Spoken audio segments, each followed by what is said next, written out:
Des CRS sur le campus dijonnais pour assurer la rentrée solennelle de l'université, puis le vote du budget.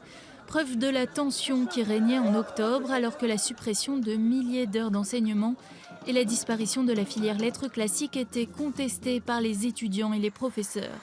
Ce lundi, l'UB a retrouvé son calme et des universitaires de toute la France se réunissent pour débattre de l'avenir. On essaye de comprendre de quoi ces coupes budgétaires sont le nom. Parce que derrière les petites coupes budgétaires qui sont répétées quasiment chaque année et qui nous obligent à réduire nos offres de formation coup par coup, en réalité, il y a des dynamiques beaucoup plus structurelles, beaucoup plus structurantes, des transformations du système académique, des transformations aussi de la place du savoir et des universités dans la société. Au programme de cette journée, plusieurs conférences sur l'évolution de l'enseignement supérieur et les conséquences de la loi LRU sur l'autonomie des universités.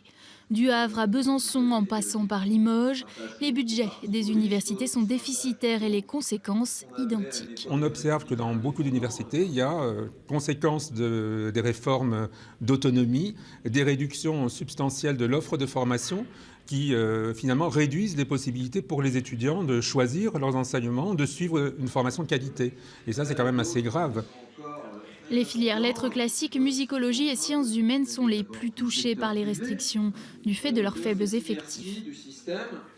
Peu de personnes inscrites avec les lettres classiques en matière principale ne signifie pas que seulement ces 5 ou 6 personnes suivront les cours, puisque les cours sont ouverts à un grand nombre d'autres étudiants qui ont d'autres parcours principaux, mais peuvent suivre ces cours à titre d'option.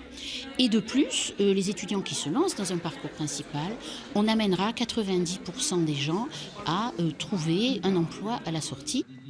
Les universitaires espèrent que cette journée permettra de construire un réseau national pour défendre leur discipline. Demain, à la mi-journée, une assemblée générale se tiendra sur le campus pour évoquer le prochain contrat de formation.